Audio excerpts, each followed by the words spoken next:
Good morning. Today I'm doing a crappily filmed video on how to attach your kneecaps to your legs. And as I got started and I thought, hey, I should stop and do a video because it's not that it's complicated, but if you're not used to it or you weren't expecting it, you kind of know what you're doing. So first off, you can make a supply list as you go along, and I'll point out things that I'm using. But the short version of the story is that your legs, the kneecap attaches to the leg via a strap that goes in a hole. And you will be covering them with a hole cover once the strap is on. So to get started, of course, you will have trimmed all your pieces. And this is what these hole covers look like untrimmed. And I've already trimmed mine. I cut them out with my Lexan scissors. Ooh, let me go grab them. Just to show you. These are used for cutting plastic car bodies, and they're just the best things that ever were used to cut. I've got a curved pair and a straight pair, and they make life easy. So I cut them out first with that and then sanded them down until their edges were smooth. And I used my Dremel for sanding. And if I haven't extolled the virtues of your Dremel, this thing is so handy. It has so many different attachments that you use. There's a buffing stone, and then you have the little sanding wheels. I need a new one on mine. This is just completely covered and ruined. So I started using the second one, but because I'm too lazy to replace that one. And in this one, you use all of those, and then you'll also be using this little cutting wheel one that comes with it. You use the grinding stone to make holes in your snap plates, and if I could give any hints and trip, it would be to clamp down and hold that little square with this while you do it, because if not, it's a nightmare to kind of hold that little square. So get yourself a Dremel if you haven't done so. They make life so much better. So yeah, you're going to sand these, trim these with your Dremel, and then make sure you also go in on this side a little bit, because that's where your webbing's going to slide through, and you want to create a space for that. It doesn't have to be very wide. It just needs to be wide enough for this to go through. So you would have trimmed those. Kneecaps, just to give you a heads up, this is the inside of your kneecap, and this is the outside. So just so you know, label them left and right, or remember, I just labeled mine on the get-go with my kit, but that's how they work. And I didn't have to trim mine very much. There was only like one little bit that was extended on the whole, all of them, and then I just sanded them. So Kevin did a great job giving me to these pretty much done. I got lucky, or maybe not. Maybe he's just that good with everybody. But I've really enjoyed my kit. It's a nice kit. This is actually a FemTK kit. It's also known as Female Stormtrooper or Female Legacy Era Stormtrooper. And I've been very pleased with it. It's designed by Kevin Ware at Industrial Surplus on Facebook. He's KW Designs. So he's been pretty fabulous to work with. He's easier to contact via Facebook. And I'm nearing my completion. So the costume reference library, if you're a 501st gal, is their website database that shows kind of what it should look like when completed. If you're not going for approval and you're not going to troop, shame on you. It's so much fun. You should come join us. But it means you do have to build it to their specification. But so I will be covering what it looks like they have and that, because I'm going for approval. But it basically shows the kneecap via the webbing, and the webbing is hidden. This hole is hidden by a cover glued on. So that's kind of what you're going to be doing. So after you of course have to have put this together, and then you will have sanded this, you will have trimmed this, and then you'll be ready for assembly.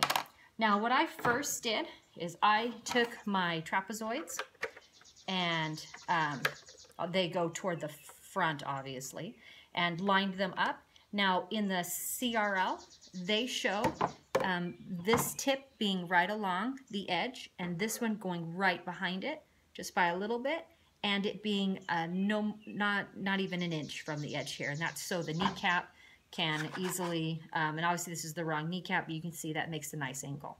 So that's about where you want to be. I'd say this is a 1/2 inch to 3/4 of an inch right here. And then I just took a pencil, and I'm taking a pencil now to do my other side, and trace around it. Just gives you an idea of where it's at. Pencil erases. Don't use a black Sharpie. Where'd my piece of webbing go? Yeah, oh, there it is. Now on my webbing, I just caught a long piece, probably about 7 inches or 8 inches. You can trim it down. And then just to test with for right now, and we'll see if it's long enough. But I'm just gonna put this right here, and then I'm gonna cheat and just make a mark and a mark, and that tells me how wide my hole needs to be on either side. And then just gonna draw a line in the center. And what you do is you take your Dremel, and I suggest wearing cutting gloves. I've seen pictures online from some of the build groups I've joined. I joined the Novos Facebook, it's called the Novos Stormtrooper building kit group, and so many people had stitches all over their hands and even their legs. And I'm like, okay, number one, don't cut over your legs. Cut over a table, you know, get a chair. Number two, wear your gloves. They were a cheap investment and probably saved me, you know, a $600 emergency room fee. Yay! So move your hand out of the way as well. And you're gonna cut through this, and it's gonna cut like butter. It's the best stuff ever.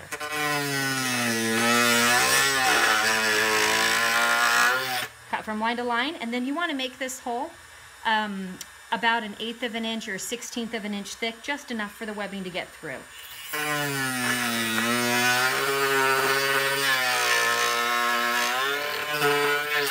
Ta-da! See, this is why you love a Dremel. And you have an X-Acto knife that you can then just do the edges quite quickly. My X-Acto knife is so dull for trimming my helmet, but there you go. And I'm just going to use this to trim off some of this edge here. And so you want to sand this.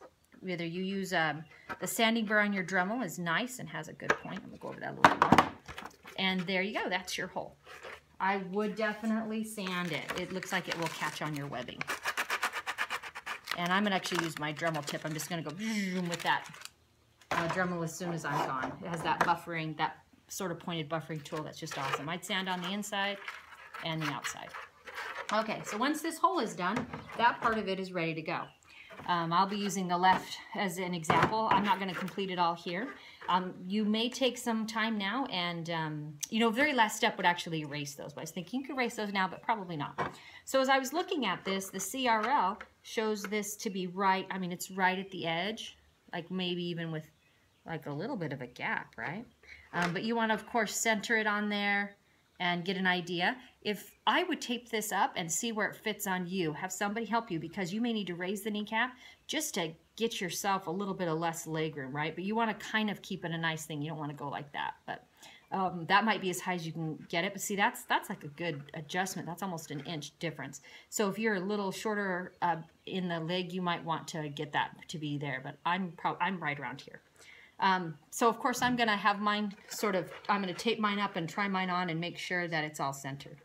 But what you do, cut yourself your piece of length. I would go probably 7 to 8 inches. You're going to take a lighter. And I bought mine in a big wheel at Amazon, but you can find them at Joann's. I didn't know how much I needed. My husband's building stuff and we use it all the time. And I'm going to build myself my own custom Star Wars bag for my helmet. So I just thought, hey, I'll just get a bunch. But you want to go ahead and singe your edges and melt them down, and that way they won't fray. And if not, put some CA glue on them if you don't want to do that. And if you buy a cloth, this is obviously plasticky nylon oil stuff, then you want to go ahead and use like No Fray from Joann's, or use your CA glue. Now to glue this, I am going to my thing's beeping at me.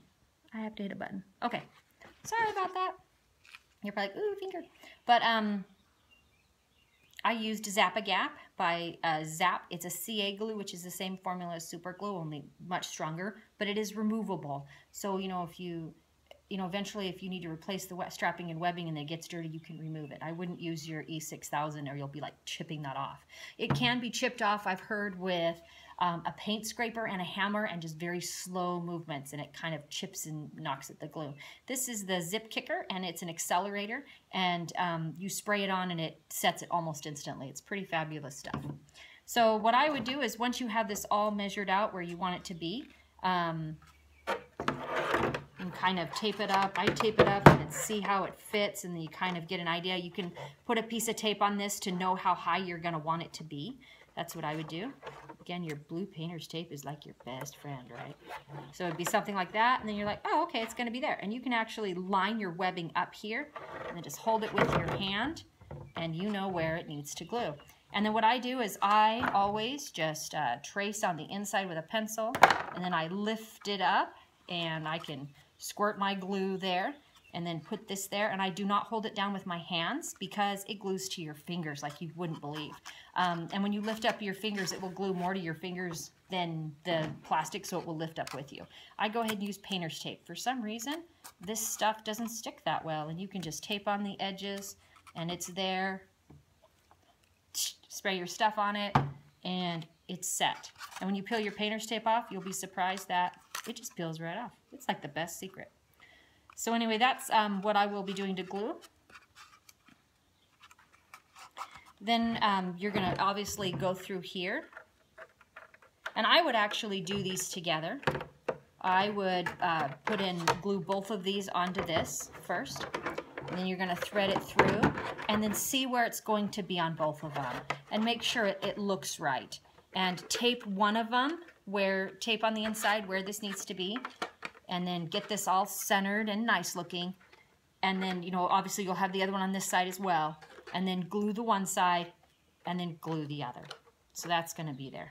And if some of you are checking, I have little gaps here. I plan to fill that with caulk. So I know you're like, oh, you have a gap. I'm going to fill it with caulk. Shh. So once you're done then, oh gosh, I should have just left that in.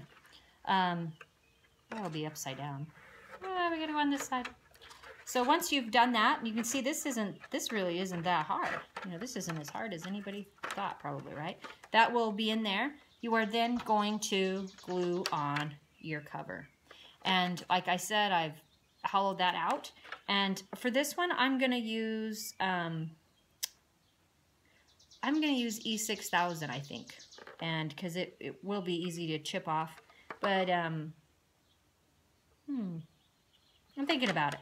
But yeah, if I ever want to replace the webbing, I think that's what I'm going to do. I'll think about it. I might use Zap-A-Gap. And I might just ask Kevin for some spares of these, and then I would have them around. I haven't heard of anybody saying they fall off. But E6000 would bond this permanently. I mean, it would never go anywhere. But what I may do is glue this onto this webbing more than onto the plastic, and then it will stay. And obviously, I'm going to clamp this down with my hand this time and painter's tape and hold it into place. And before I do that, I'm going to erase the bulk of these pencil lines because I will have and I just kind of visually remember where it's going to be. And that's how your knees are going to attach. So that doesn't seem too bad, does it? Either way, happy building, and hopefully by this time you're about done with your kit. Have a good one.